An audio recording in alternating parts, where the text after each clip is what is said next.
I'm Kathy with a K. And I'm Kathy with a C. And this is Killer Destinations. Today's destination is Venice, California. Located just 14 miles from downtown Los Angeles, the city was founded by wealthy developer Abbott Kinney in 1905 as a beach resort town and originally called the Venice of America. When Venice of America opened on July 4th, 1905, Kinney had dug several miles of canals to drain the marshes for his residential area and built a pier with an auditorium, restaurant, and dance hall. He also constructed a hot saltwater plunge and built a block-long arcaded business street with Venetian architecture. Venice now enjoys high property values and is known for its famous boardwalk, which draws all sorts of freaks, street performers, bodybuilders, tourists, and the homeless. But Venice of America was once neglected. After annexation, the city of Los Angeles showed little interest in maintaining the unusual neighborhood. Most of the canals were filled in and paved over, and the former lagoon became a traffic circle. The neighborhood was perceived as a dated, obsolete remnant of land speculation prominent in earlier decades. By the 1950s, the neglect had led to the area being labeled the Slum by the Sea. Two main gangs, the Venice 13, which became active in the 1950s, and the Shoreline Crips, which took root in the 1970s, dominated the landscape of Venice. By the late 80s and early 90s, both gangs waged fierce battles over crack cocaine sales territories. And in 1985, it was with this backdrop of Venice's seedy side that one young father lost his life. Vicente Gonzalez took his wife Maria to a concert to celebrate New Year's Eve 1984. They dropped off their young children with a relative in Venice and headed to the LA Coliseum. The show ended late, and when they returned to the relative's home, they sat in their car debating about whether to pick up their children or just let them spend the night. Vicente and Maria were unaware that two men had crept up on their car until one of them grabbed Maria and held a gun to her head, while the other one opened the driver's side door and pulled Vicente out. Maria froze, fearing she would be shot in the head, while the second attacker grabbed Vicente's wallet, shot him in the chest with a sawed-off shotgun, then threw his body back in the car on top of Maria. Money was demanded from Maria, but she didn't have her purse, so her necklace was torn from her neck, with her attacker yelling, "Look, look," as both men took off running. Maria looked back at the man who put the gun to her head for only a second. Unfortunately, Vicente bled out and died. Los Angeles police detectives immediately suspected gang activity because of the murder's location and the cold-blooded nature of the crime. As detectives searched for leads, a tip came in from a caller who said that their neighbor was bragging about knowing who was doing the local robberies in the neighborhood. The tipster said their bragging neighbor was Denise Powell. Denise was very reluctant to speak to police. Initially, she denied having any information and said many times that she did not want to be involved and she did not want to testify. She also spoke to detectives about retaliation for any information she might give them. But eventually, after hours of questioning, Denise implicated Timothy Atkins and Ricky Evans for the murder and robbery. She said they were the ones bragging about the crime. Detectives then brought in victim Maria Gonzalez, who identified Timothy Atkins and Ricky Evans in a photo six-pack. On January 7, 1985, just 6 days after the murder, Los Angeles Police Department detectives arrested Timothy and Ricky for the crimes. At the time of his arrest, Timothy reportedly tried to run from the police. Timothy was only 17 years old. Both men were charged with murder and 2 counts of robbery. And both Timothy and Ricky were documented Shoreline Crips gang members at the time of their arrest. Ricky had grown up in Venice, but his family had recently moved to the San Fernando Valley, wanting to get away from the crime and violence. Ricky was in town for just one night when this murder happened because his family came back to their neighborhood to celebrate New Year's Eve with their old friends.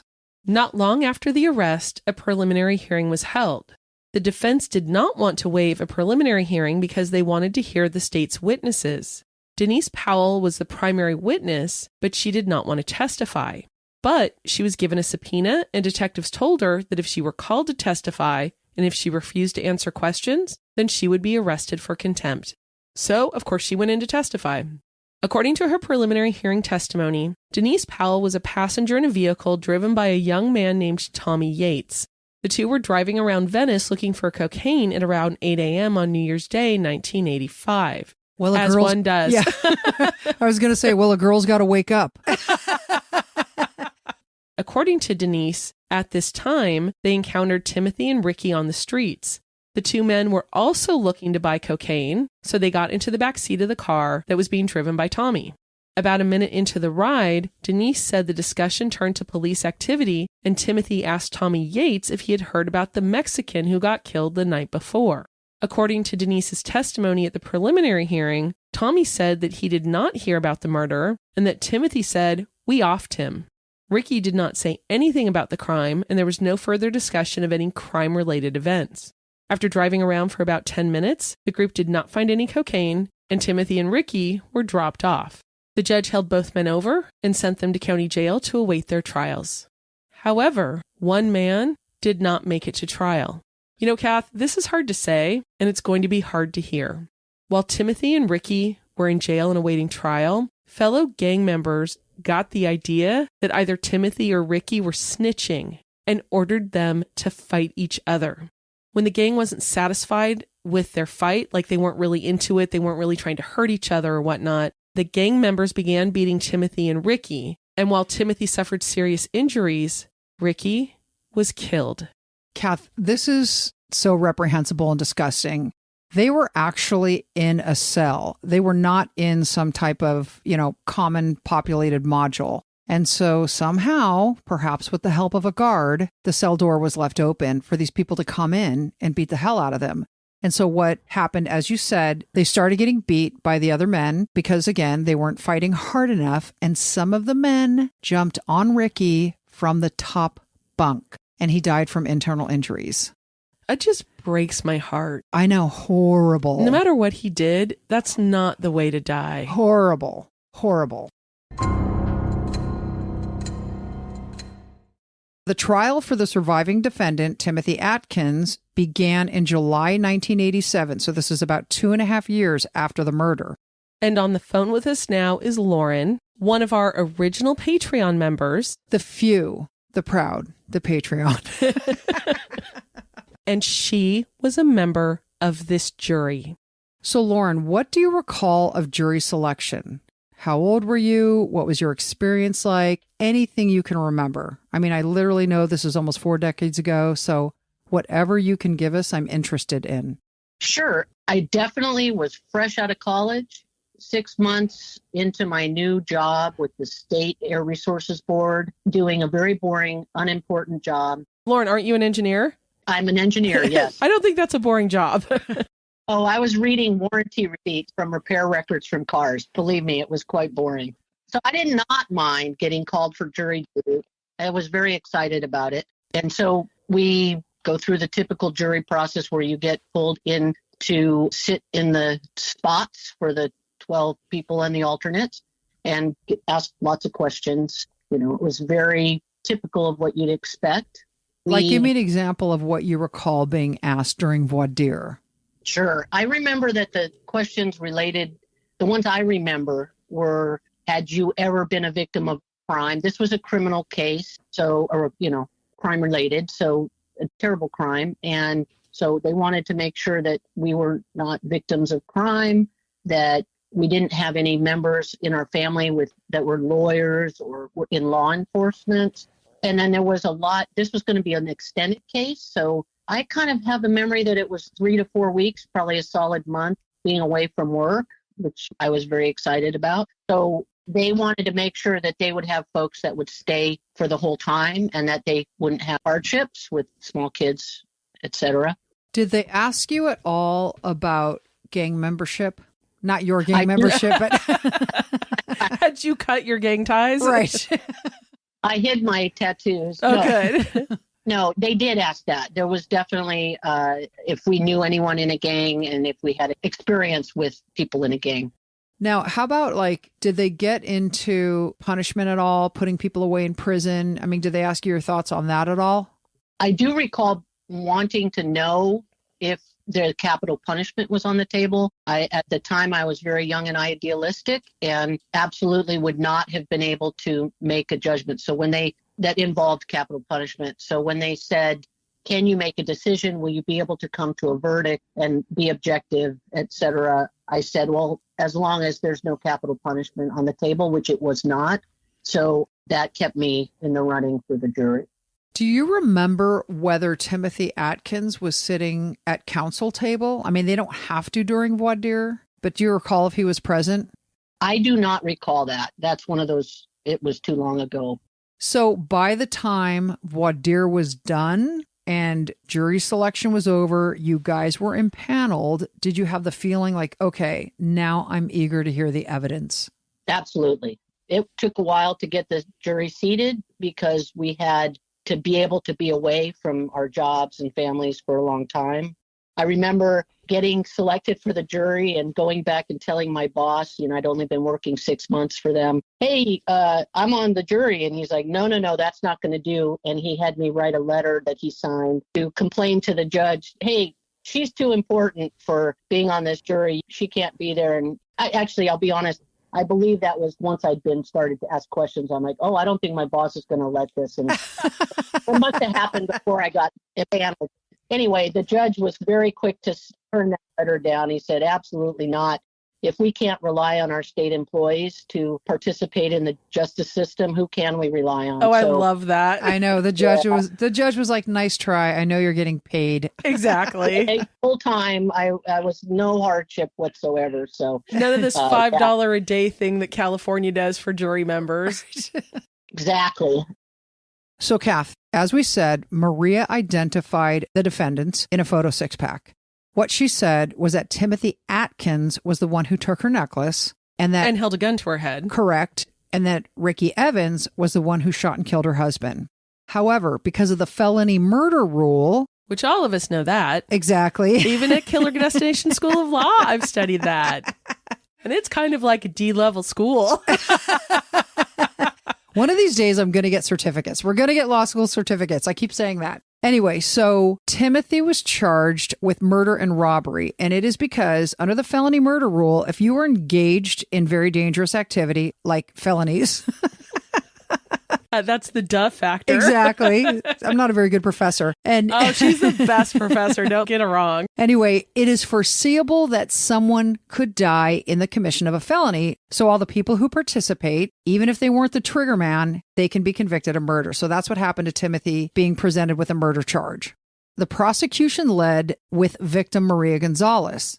She testified at trial through a Spanish interpreter, and she told the jurors about the horrific night that changed her life.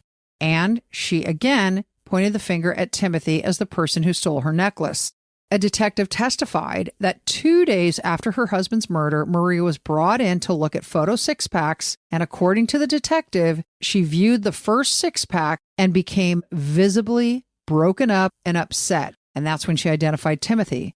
Then the detective said, when Maria viewed the second 6-pack, she had the same emotional response and picked out Ricky as the person who shot her husband.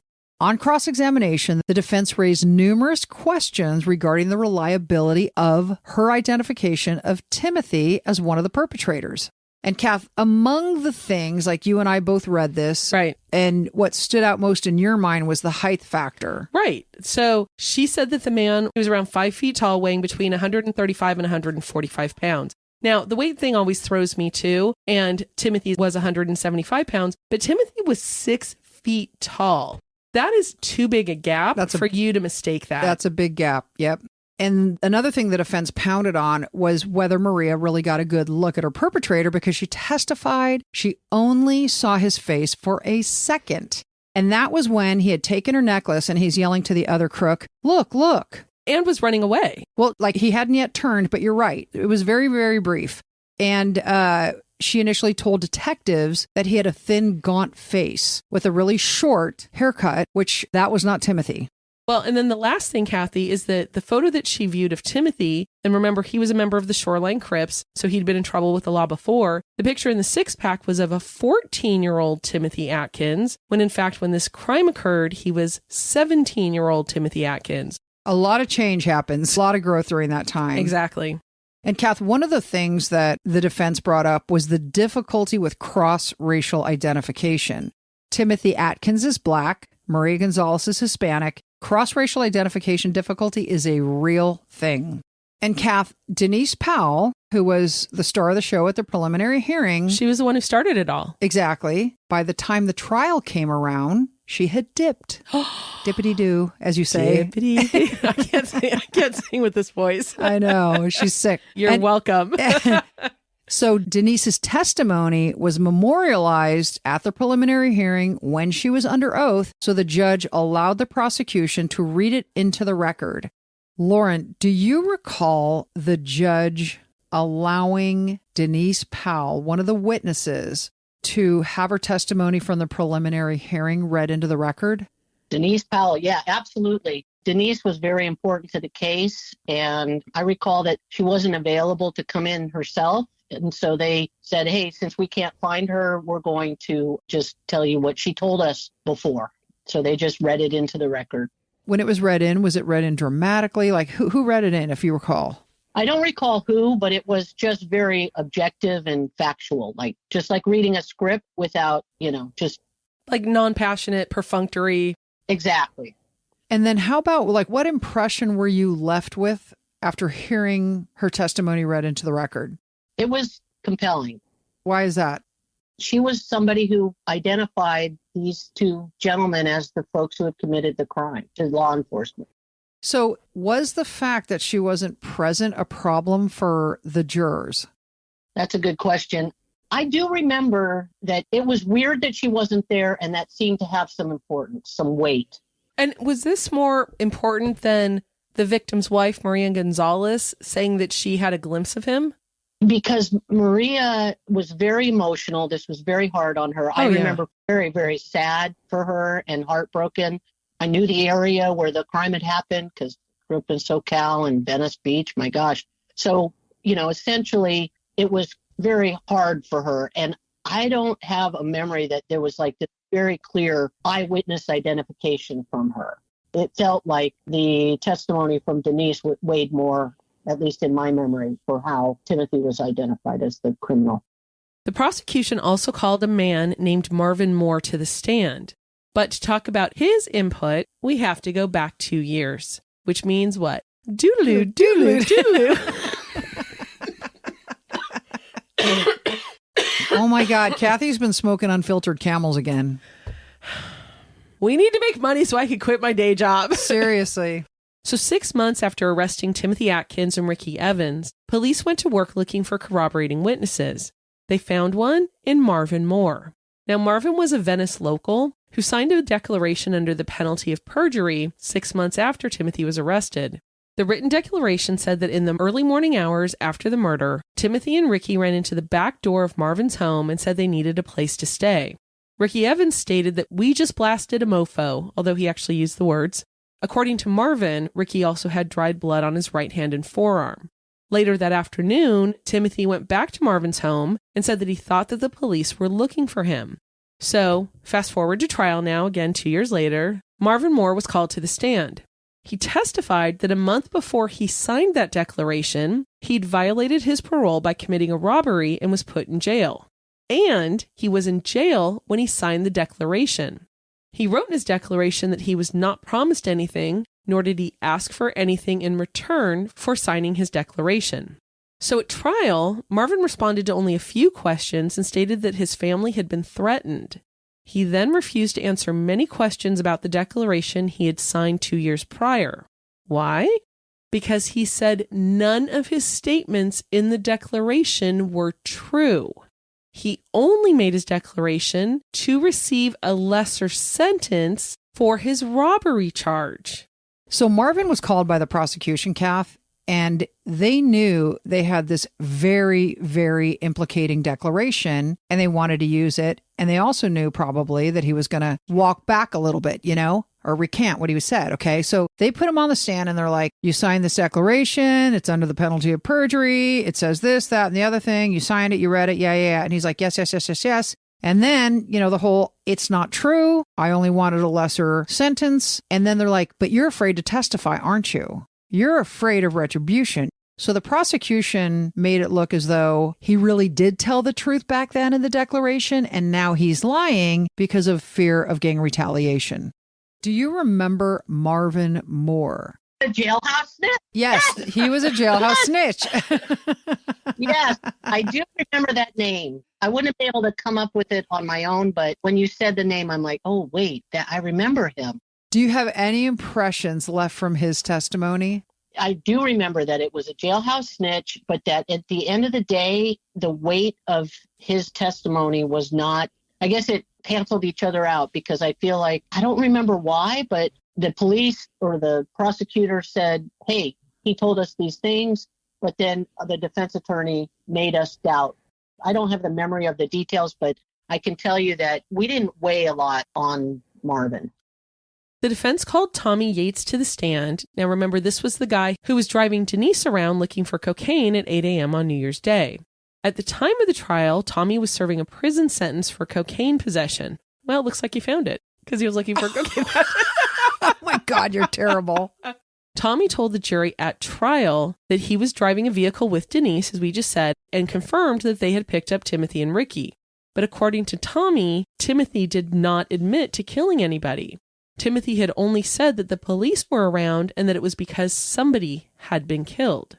Another defense witness was one of Denise's neighbors, Kelly Simpson, and she testified that she talked with Denise on January 2nd, 1985, this is the day after the murders, about the muggings and robberies that were occurring in their Venice neighborhood. According to Kelly's testimony, Denise told Kelly that she was at a party and heard two other people bragging about killing somebody nearby. Kelly gave these two people's names on the stand, and neither were Timothy Atkins or Ricky Evans. Kelly further testified that she was never told by Denise that Timothy Atkins committed the murder. Another defense witness was Debbie Dresser, who was a Los Angeles police detective who worked Vicente Gonzalez's murder case. Detective Dresser was aware of an unrelated suspect in other robbery cases who she knew was not in custody at the time Vicente Gonzalez was killed.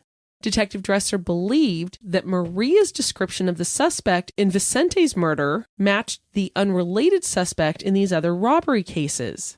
Now, Kath, that suspect, though, was subsequently killed when he was arrested for something else, and he resisted arrest. Timothy Atkins did not take the stand. Lauren, tell us about the deliberation process with the jury, like how long it lasted, was it taken seriously, like just the general behavior of what occurred in the jury room. Okay, well, first of all, the experience of this trial has stuck with me because it was a whole month. Nearly a month is my memory. And I know that when I tell the story of, when I was on jury duty, and it was a 5-day deliberation. It was very long. So the judge gave us our instructions. Everybody took them very seriously. They send you back into the deliberation room and they say, please don't go and take a vote. And of course, that's the first thing we did. Take a vote. I would say that of all the rules, that's the one thing that got violated. And I do remember that it was weird because a kid from high school that I knew his older brother, and he was also on the jury. So I'm like, I know your brother. Wow, for all of LA County, that's amazing. Yeah, it's like small world time, right? And so the first job you're supposed to do when deliberation begins is to select a foreperson, or a foreman, as we called it at the time. And nobody was really stepping up. And that's something I normally would have done. I did not this time because I was timid and young. But I remember this kid from high school popping in and saying, I'll do it. And he's young. He's probably 19 or 20. And I just remember that this older woman saying, no. We need somebody with experience. And so she stepped up and said, I'll be the foreperson. And I believe this job weighed very strongly on her. She took it very seriously. So tell me about that process about the voting process and what you guys believe were the most important evidence. Like, how did you come to a unanimous verdict? That was very interesting, in my opinion, because we did take that vote and it was not lopsided at all. I don't remember the numbers, but it was, let's just say, roughly even. And so you're talking about your first vote. Yes, exactly. Okay. And I imagine that we took a few over the course of the time, but once we knew that we were like, there were folks, I also have a memory that it was pretty like reflected LA County, diverse, young, old, mixed race, all of that. Okay. So I do think it was a good job on the system to get a jury of peers that was kind of reflecting the community. So it was kind of even. So now it's time to do our job. And so how do you do that? You go to the beginning. Well, what did they say about this? What did they say about that? And start stepping through. And so we would go back and ask for the court, hey, would you get us the testimony of this person or that person? And I can tell you that I firmly remember getting the Denise Powell testimony read back. And I can say that after maybe halfway through at least, things were starting to shift and that folks were more on board with the conviction.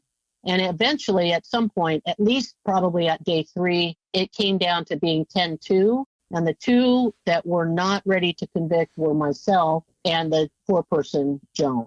Everybody else was solid at this point. So in the end, and we mentioned I'm a mechanical engineer, so I have a very logical brain. And even though it was young at the time, it was like, okay, there's only one way to do this. It's a problem. We're going to solve it. So what we did was we went away from the jury into the hallway between the court and the jury room, closed the doors, and she would just say, well, what about this? And I'd say, oh, well, don't you remember? They said this. And we would go back and forth on all of her questions and play devil's advocate or try to answer the questions. And after about a day or so, I remember going, like, I kind of convinced myself he was guilty, right? Because it's all on paper. The evidence is there. The testimony is there. And we, like, every time I tried to answer Joan or she had a question, I had an answer. I could go somewhere and find the answer in the evidence. Through the course of your conversations with Joan and dissecting the evidence, you came to decide you were going to vote guilty. Correct. Really quickly, Lauren, did any of you talk about Ricky Evans not appearing at trial or testifying at trial or any of that? Or were you told that he had been killed in prison? Ricky Evans was a presence. He was the other guy. My memory is that we were told that their trials were bifurcated or separated, and we did not know then that he had died in prison. So they acted as if he was alive and there was another trial. Yes. So you come to, through your course of conversation with Joan, realize you're going to vote guilty. And so tell me what happens with Joan. So I was very patient. I do remember that. Like, hey, whatever time you need, what about this? Any other questions? I know we called for testimony a couple of times and we'd ask a lot of questions of the court, and we really worked hard. And I worked very hard not to ever make her feel pressured. There was no pressuring from any of the other jurors. Nobody bullied anybody into a decision or, hey, I got to get home to my work or anything like that. Everybody was great. That's my vibe that I remember. And eventually Joan just ran out of gas on what was holding her back. And she came along to the conviction. She's just like, okay, these are the answers. This is the evidence. It's got to be him.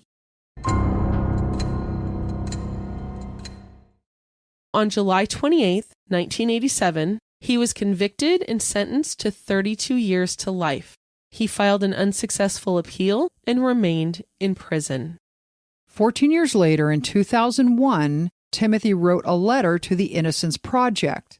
After agreeing to look into the case, the Innocence Project sent a second-year law student, Wendy Cohn, to find and interview Denise Powell.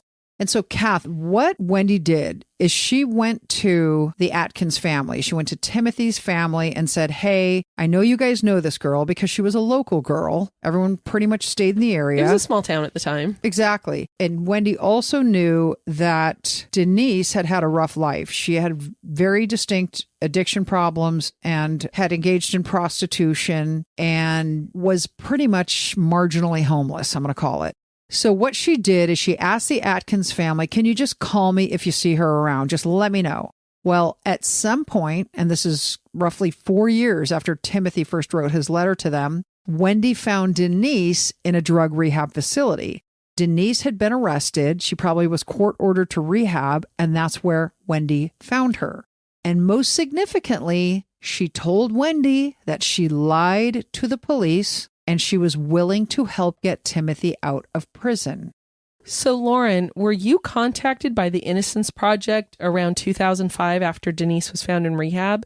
I was contacted by them. In fact, my husband fielded the call and remembered that I had spoken about this jury experience. And so he confirmed that I had been on the jury. And so I called them back and we set up a time to meet. And we met down at Waltz Wharf in Seal Beach and had lunch. And they told me their story. The California Innocence Project came and said, hey, we want to talk to you about this trial. What do you remember? They asked me a bunch of questions.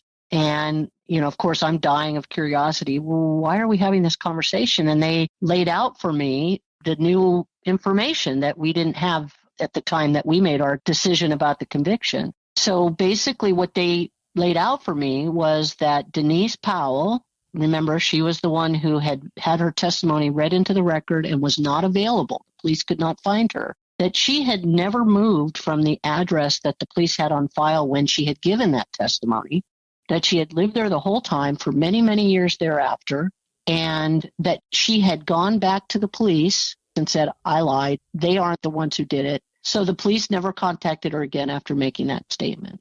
So for me, sitting there, I'm like, oh my goodness. Finding out that she kind of recanted in the lexicon that she had been lying, that's game changing. And that's what I told the Innocence Project folks. I said, if I knew then what I know now, I'm not sure that I could have convicted him. They had a video affidavit from her laying out what happened and how she recanted and that she was trying to correct the record, that she felt bad about what she had lied about and she wanted to fix it. So what is it you're feeling when you're seeing this video and you're hearing her recant? Like, what was going through your mind? It was awful because now I've sent an innocent man to jail and I felt guilty. Everybody tells you it wasn't your fault that he went to jail, but that's not how you feel. You feel like, oh my goodness, this is horrible. I know that I didn't sleep. I was spinning and feeling terrible and just knowing like, hey, I'll do whatever you need to do to help fix this. And in the end, all I had to do was sign, I did an affidavit that said something to the effect of, if I knew then what I know now, I'm not sure I would have had the same conclusion. I didn't even have to say he was innocent or guilty. It didn't matter. It was just that we were trying to support the idea that a different outcome was possible. It was horrible. Yeah, the state couldn't have carried their burden without it. So was there any recommendations you made to the Innocence Project? Like, did you ask them to contact your high school friend or anything like that? So I was able, they are curious about what juror number were you? And I don't know why that was important, but the only thing I could really remember was that I had a high school mate that I could say where he lived and where he's from.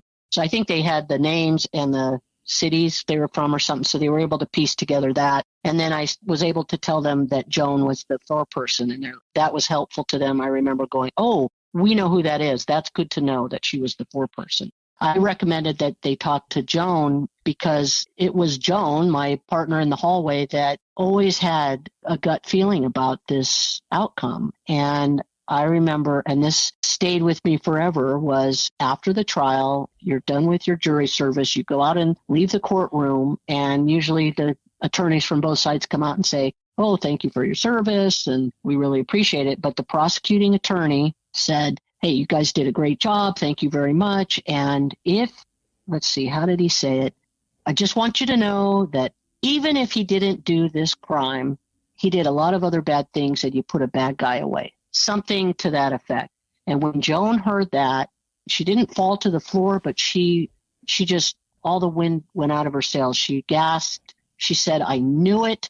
She was emotionally just, oh my God, she freaked out, in a solitary way. It was horrible. And I remember going, wow. So I always had the feeling like that there was some reason that she resisted so much that she knew in her heart that something wasn't right about its evidence. And it turns out she was right. She had that gut feeling, but couldn't put words to it other than it was a feeling that something was off. Correct. And how could you? Because the evidence, which now we know, was falsified. Right. But the evidence was pointing to this guy, Timothy. On March 6, 2006, the Innocence Project filed a writ of habeas corpus on Timothy's behalf. And what they were doing was asking the judge, hey, we have new evidence. The former lead witness, Denise Powell, has recanted. We want an evidentiary hearing. We want you to hear what she has to say, and you get to decide if Timothy Atkins deserves a new trial. And the judge who presided over the habeas hearing was the same judge who presided over the criminal trial 19 years before. So at this habeas hearing, Denise Powell was required to speak to an attorney appointed by the judge regarding the crime of perjury, since she was going to contradict her prior preliminary hearing testimony that implicated Timothy. Denise agreed to testify regardless of any future legal implications. Now that's unbelievable. I know. I mean, honestly, she's like, I'm willing to go to jail because of what I did all those years ago to make sure he might have a chance at freedom. Right. And what the judge does, the judge basically questions you to make sure you understand the implications. And if the judge is satisfied that you understand and still want to take the risk, you testify. So Denise said that she spent 8 to 10 years of the prior 20 years in prison for prostitution and drug-related offenses. She grew up and had lived in Venice for her entire life and knew Timothy's family. She also testified that she considered Timothy to be a friend and she had no reason to cause him trouble. She told the judge that she did not know who committed the robberies in the neighborhood. She only told the original tipster that she knew the perpetrators because she wanted to brag and look tough and fit in. Anyway, when she was brought to the police station for questioning a few days later, she testified that she was scared and wanted to go home. But a detective said, "You're not going to go home until you provide information to the police." She said they threatened to charge her as an accessory if she did not disclose the information. And the police were like, look, we only want the names of the perpetrators, then you can go home. And you won't have to testify about your knowledge of the crime. So Denise testified that she lied to the police when she told them that Timothy and Ricky were responsible for the murders. And while it was true that the two men were riding around, in the early morning hours of New Year's Day looking for coke, she said Timothy never said we offed him. Denise said she implicated the two because they were fresh in her mind from being in her car a few days prior. She also said that she believed the police would investigate Timothy and Ricky and know that they didn't commit the crime. She never really believed things would get this far. And she told the judge that she testified at the preliminary hearing with this fabricated story because she was already in it so deeply. What she also said at this habeas hearing was that she wrote a letter to Timothy's mother and father stating that her preliminary hearing testimony was a lie. And in 2005, 20 years after the murder, Denise wrote an apology letter to Timothy. She also tried to deliver a letter to Timothy's criminal defense attorney, but was unsuccessful because this gentleman had been appointed as an LA Superior Court judge. So it looks, Kath, like when Wendy Cohn, the Innocence Project 2-year law student, found, she probably wasn't a 2-year law student at the time she found her, but Wendy Cohn found Denise in rehab. I think that was when Denise wrote an apology letter to Timothy. The timing makes perfect sense. Yeah. Denise also testified that she was coming forward now because she felt so badly about what she had done. And she told the judge that she was available at the time of the criminal trial, but was never contacted by the prosecution after her preliminary hearing testimony. Now, this is a big deal because the prosecution is supposed to prove that somebody is unavailable. So Timothy Atkins also took the stand at the habeas hearing and told the judge what happened. He said that on the evening of December 31st, so New Year's Eve, he left his home between 5 and 6 p.m., and he was going to hang out with fellow gang members for the purpose of getting high. He did not return to his home all night. Instead, he broke into a car and stole the stereo so that he could go buy drugs. But what he did is he gave the stereo to a friend and said, hey, go sell this for me and then meet me back here with the money. And Timothy was hanging out near a laundromat. While he's there, and this is like after midnight, he sees 3 men running down an alley. He recognizes 2 of them as gang members. He doesn't recognize the third guy. So one of the guys who he knows sees him and says, you better leave because we just done a move. Timothy obviously knew that they had done something wrong. They were running away, but he knew he didn't do anything. So he stayed at this location. He wanted his drug money. Yeah, because the guy selling the stereo isn't going to go look for him. Exactly. So turns out this location where he was like 0.2 of a mile from the murder scene. So hours later, Timothy and Ricky are hanging out together. Denise Powell and Tommy Yates pull up. All 4 of them drive around looking for cocaine unsuccessfully. Timothy testified that while he and Ricky were in the back seat of the car, there was no conversation about them being involved in the murder. Now, at the time of Timothy's arrest, he was on probation for prior convictions of stealing car stereos and receiving stolen goods. He also said he was violating his probation because he wasn't going to school, but he denied trying to run when the police arrested him for a probation violation.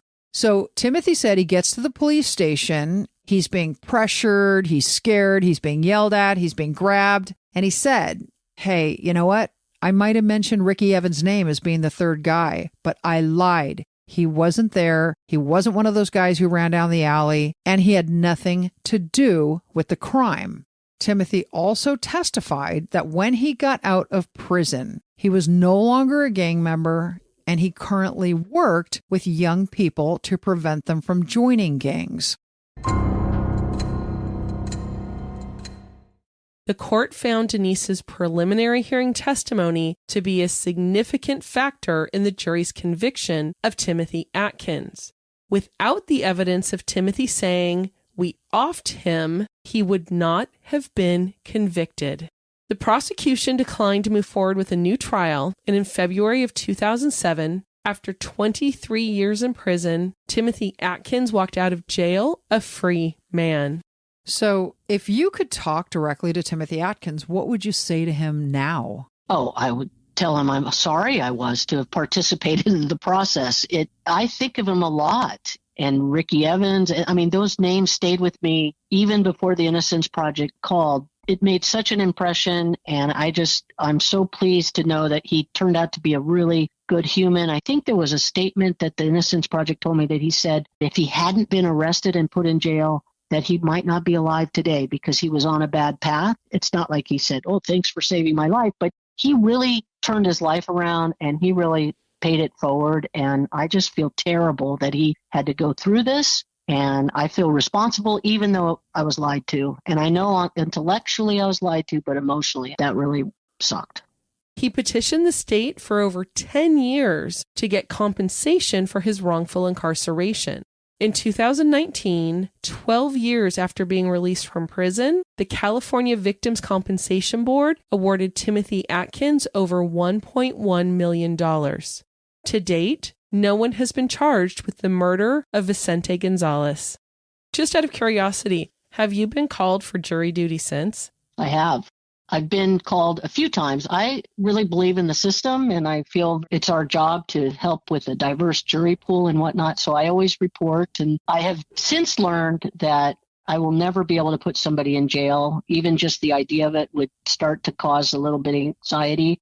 So now I'll have no problem with the civil trials, but the 2 times I was called for criminal cases, when I was able to be asked the question, is there any reason that you can't serve on this jury? I would just, once this verdict got overturned, I would say, hey, I sent an innocent man to jail because of police misconduct, and I can never take that risk again. So it usually sends me home.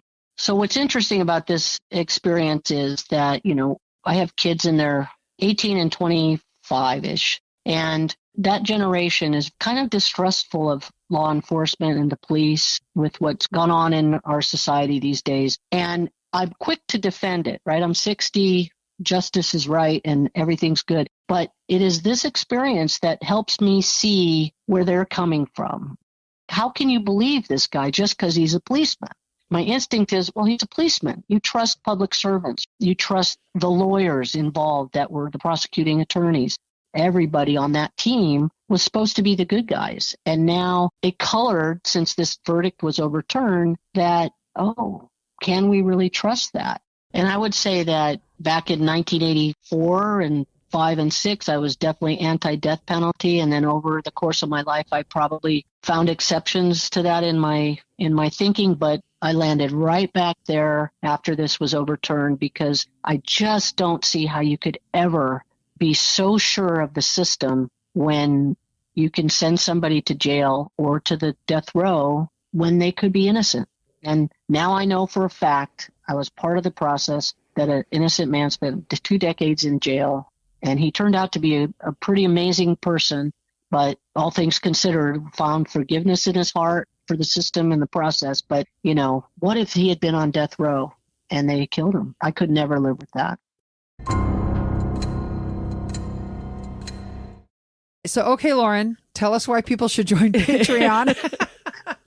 Patreon's awesome. First of all, it reminds me to listen to the podcast, because I no longer have my long commute where you keep me company. So it kind of falls off my radar to download, listen, and delete. Nice. So the Patreon emails prompt me to say, oh, there's a new episode. And also the closet interviews, or the You Ask, We Answer. Those are terrific. It's really fun to have sort of an insider's take and to go on vacation with you and hear from your family and whatnot. Awesome. So thank you, Lauren. Awesome. Thank you. Highly Thank recommend. Thank you for your endorsement. We appreciate it.